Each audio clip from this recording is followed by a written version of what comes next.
एक दिन लोकई नामक व्यक्ति मायूस बैठा था। उसकी पत्नी रोशनी ने मायूसी का कारण पूछा। कारण पूछते ही उसका पति क्रोधित होकर बोला, 8 वर्ष बीत गए, मेरे आंगन में कोई फूल नहीं खिला। घर एकदम सूना सूना लग रहा है। ऐसा लगता है यह वीरान हो जाएगा।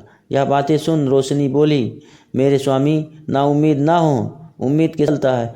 अगर तुम्हारी तरह सभी हताश और निराश हो जाएंगे तो बताओ संसार कैसे चलेगा। आप जितने समय मायूस होते हैं उतने समय अपने दाता से आंगन में फूल खिलाने के लिए प्रार्थनाएं करें। वह संसार का मालिक है। कब किसे क्या प्रदान कर दे कोई नहीं जानता। बस वह अपने मानने वाले से खुश हो जाए। यह बात उसके पति के समझ में घर कर गई। वह नित्य प्रार्थनाएं करने लगा। आखिरकार वह एक दिन आ ही गया। उसके घर एक पुत्र उत्पन्न हो गया। उनका पुत्र जीवित रहे इसके लिए उन्होंने उसका नाम घुरहु रख दिया। नामकरण के दिन पूरे गांव वालों को भोजन कराया। अब दोनों अपने दाम्पत्य जीवन को खुशी खुशी व्यतीत करने लगे। 4 साल बाद उनके घर एक और पुत्र पैदा हुआ। अब की बार दूसरे बेटे का नाम बहाऊ रख दिया। दोनों बेटे बड़े बलवान और बुद्धिमान थे। इसी खुशी में दिन ऐसे गुजर गए कि एक दिन ऐसा आया कि लोकई इस संसार से सिधार गया। अब दोनों बेटे बंटवारा करने बारे में माँ को बड़ा बेटा घुरहु स्वीकार ना कर रहा था, क्योंकि पत्नी के आगे उसकी चलती ना थी। वह पत्नी का गुलाम हो चुका था। बड़ी मुश्किल से पंचों ने उसके माँ को 2 बीघा खेत दिलवा पाया, जिसे माँ लेकर अपने छोटे बेटे में मजबूरन आ गई। एक बेटे को बेटा ना समझो, क्योंकि जब उसके अधीन हो जाओ तब उसका न्याय अन्याय दोनों को सहना पड़ता है। पत्नी रोशनी करे तो क्या करे, जब बड़ा बेटा मेहरा हो गया। एक दिन बड़े बेटे के यहाँ धर्म का सभा लगा हुआ था। मित्रगण वहाँ पर उपस्थित थे। लोगों ने कहा, मित्र, तुमने अपने धर्म का आयोजन कर महापुण्य का काम किया है, लेकिन तुम्हारी माँ तुम्हारे घर इस कार्यक्रम में ना आई। तुमने अपने माँ को क्यों नाराज़ कर रखा है? अगर तुम्हारी माँ नाराज़ है तो जाओ उसे अभी मना कर यहाँ लाओ। व्यक्ति उनसे बताया, इसकी माँ का दोष नहीं है, यही स्वयं मेहरा हो चुका है।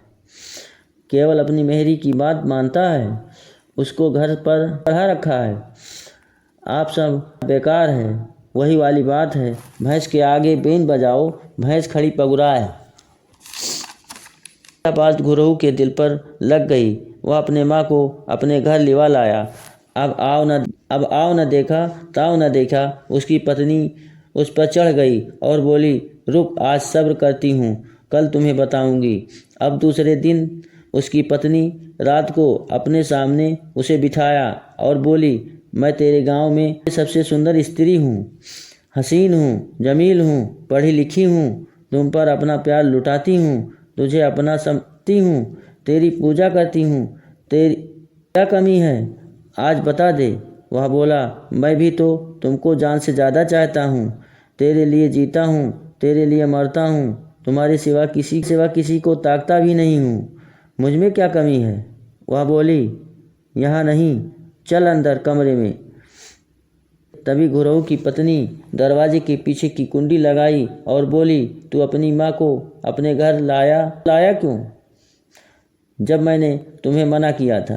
अब घुरहु मारे डर के कुछ बोल ना रहा था, क्योंकि उसी कमरे में अपनी बीवी के हाथों कई बार पिट चुका था। उसने अपनी पत्नी से क्षमा याचना की और आइंदा ऐसा न करने का वचन उसे दिया।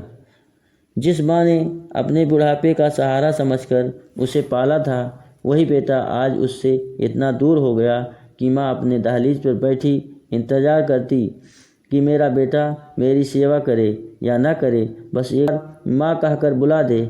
लेकिन बोलना तो दूर, सर झुकाकर अपने माँ के सामने से गुजर जाता। माँ पुकारती, बेटा तू मुझसे बात कर ले, मेरा दिल तुझके लिए तरस रहा है। तभी उसका छोटा बेटा दौड़ा दौड़ा आया और बोला, माँ मैं हूँ ना तेरा बेटा जो तू मांगे तेरे लिए हाजिर करता हूँ। जहाँ बोल ले चलूँ घुमा लाऊँ, क्यों उसके लिए तरसती है। मैंने तेरे कहने पर तेरे हिस्से का खेत और तेरा सारा गहना भी उसे दे दिया कि वह तुझसे राज़ी हो जाए। कई बार उससे माफ़ी मांगी कि कोई गलती हो गई हो तो माफ़ कर दे, मगर बोला कर। जब वह नहीं मानता तो मैं क्या करूं। एक समय आया माँ इस संसार से चली गई रात में, किसी को कानों कान खबर न लगी। सुबह हुई तो घर में मातम छा गया। अब सभी रोने लगे। तभी पड़ोस तो इकट्ठा हुए थे, उनमें से एक बुढ़िया बोली, छोटा बेटा रोए तो रोए, गुरहु तू क्यों रो रहे हो। जब माँ के समझे, देख लेना तुम दोनों का इससे भी बदतर मौत होगी। तुम्हारी लाशें तुम्हारे घर में पड़ी रहेंगी, कोई इन्हें छूने तक न जाएगा।